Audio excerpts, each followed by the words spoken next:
Hello, j'espère que tu vas bien. C'est Yimna de ton podcast chrétien. Alors, hier, le Saint-Esprit m'a mis à cœur ce verset. J'ai pas eu le temps de faire la vidéo. So, aujourd'hui, I'm coming back at you to explain to you what's up. Le verset en question, c'est Psaume 16 à partir du verset 6. Même pas à partir, c'est le verset 6. Dans la version Parole de vie, la parole dit Seigneur, la part que tu me donnes, je l'apprécie. C'est pour moi un cadeau magnifique. Si je prends la version Louis II, ici, la Bible dit un héritage délicieux m'est échu, une belle possession m'est accordée. Est-ce que tu sais que dans chacun de ses enfants, Dieu a donné un héritage délicieux? C'est vrai, on est héritier, co-héritier avec Christ, mais il a déposé quelque chose en toi. Il t'a donné une belle possession. Et des fois, ce sont des choses qu'on ne remarque pas souvent. J'écoutais la prédication d'un pasteur et il disait que on a tellement raconté l'histoire de Joseph en tant que celui qui rêve, qui interprète les rêves, qu'on a oublié ou on n'a pas su comprendre que le don de Joseph n'était pas l'interprétation des rêves. Le don de Joseph, c'était la gestion. Come on, somebody. C'était la gestion. Quand il était dans la maison de Potiphar, même pas dans la maison de Potiphar, dans la maison de son père. Lui, il était, je suis en train de paraphraser ce qu'il a dit parce que ça m'a tellement édifié. Il disait dans la maison de son père, c'est lui qui gardait les brebis. C'est à lui-même on demandait d'aller voir, comment vont tes frères, etc. Ça te rappelle un peu l'histoire de David, n'est-ce pas? Dans la maison de Potiphar, il était gestionnaire là-bas. En prison, il était gestionnaire. Quand Pharaon l'a élevé, il était gestionnaire.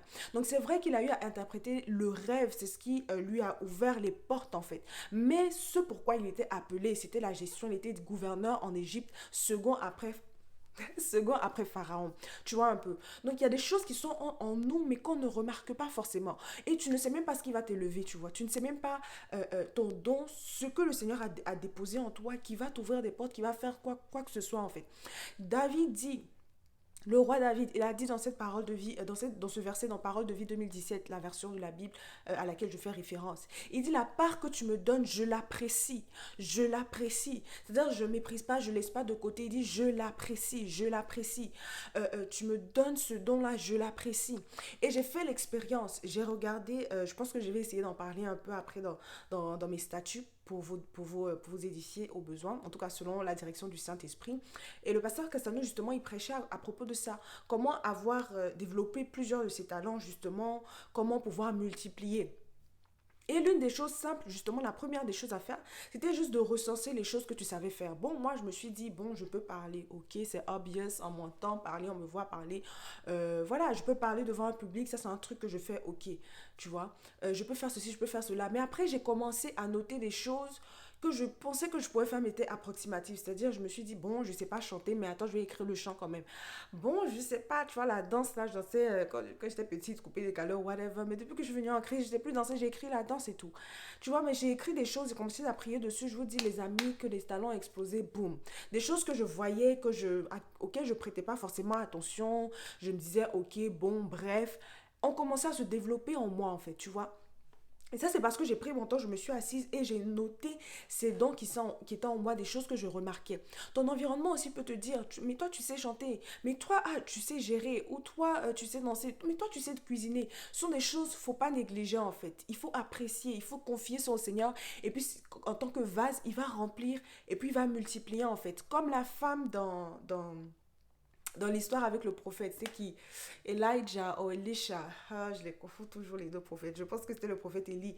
La femme lui a dit, je n'ai qu'une fiole d'huile dans ma maison. Je n'ai que ça. Toi, tu peux te dire, mais je ne sais que conduire, ou je ne sais que parler, ou je ne sais que danser. C'est-à-dire des choses que l'Éternel a mis en toi, mais toi, tu penses que ce n'est que ça, ou ce n'est que ceci, tu vois. Mais ce sont des choses qui vont être multipliées, ou qui vont te propulser, par exemple, tu vois. On est tellement focalisé sur l'interprétation du rêve de Joseph qu'on a oublié que c'est un gestionnaire. On est tellement focalisé sur ceci qu'on a oublié les autres choses, en fait. David, c'était le plus jeune, le plus... On est tellement focalisé sur sa petitesse qu'on ne voit pas que c'est un roi en devenir ici, tu vois. Donc, moi, je t'encourage. Dans cette semaine, dans ce mois, dans cette nouvelle année, dans cette nouvelle saison, je ne sais pas si c'est le cas pour toi. En tout cas, ce que l'Éternel a déposé en toi, ne méprise pas. Dis comme le roi David, Seigneur, la part que tu me donnes, je l'apprécie. C'est pour moi un cadeau magnifique. Ça, c'est des choses que l'Éternel aime. Que tu dis, Seigneur, ce don que tu m'as donné, je l'apprécie. C'est pour moi un cadeau magnifique. Peut-être que tu es belle. On t'a tellement dit que tu es belle que tu commences à mépriser ta beauté. Tu dis, ah, mais je ne suis pas que belle. Moi aussi, je suis intelligente. Honey, you're beautiful. Et dis au Seigneur, Père, la beauté que tu m'as donnée, je l'apprécie. C'est pour moi un cadeau magnifique.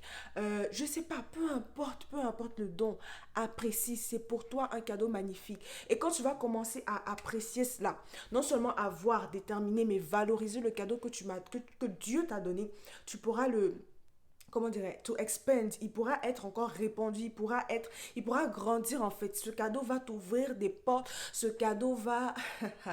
il y a un verset dans le Proverbe qui disait quoi là? Que ce sont des dons qui ouvrent les portes, n'est-ce pas? Les dons ouvrent les portes. Les dons ouvrent les portes. Tu as accès, c'est-à-dire les dons d'un homme, si je trouve le verset, je pourrais l'insérer. Les dons d'un homme, ses talents, lui ouvrent les portes du palais. Et les gens diront, c'est le caractère qui t'y fait rester. Mais à ne pas négliger, en fait. C'est le don de Joseph qu'il a envoyé jusque chez Potiphar. Tu vois un peu. Et il disait des frères de Joseph. Il disait, mais vous voyez, ils ont été tellement jaloux de leurs frères qui n'ont pas réalisé que eux aussi ils interprétaient des rêves. Parce que quand ils étaient assis, la raison pour laquelle ils ont été jaloux, c'est parce qu'ils ont pu comprendre que les 10 verges qui s'abaissaient devant lui, ça voulait dire qu'il allait être élevé. Donc lui, il racontait ça comme ça, il n'avait pas pleinement conscience en fait de ce que le rêve voulait dire. C'est ses frères qui ont compris ce que ça voulait dire et ils sont allés... et ils sont allés le vendre en fait par jalousie.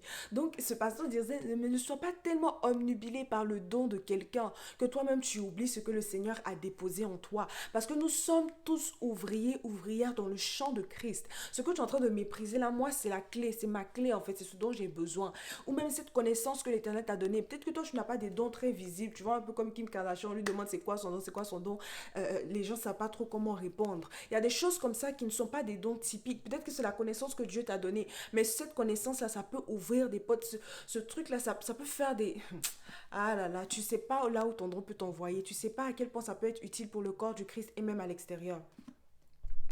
Donc, je t'invite, wherever you are, ne méprise pas le don que le Seigneur t'a donné. Amen.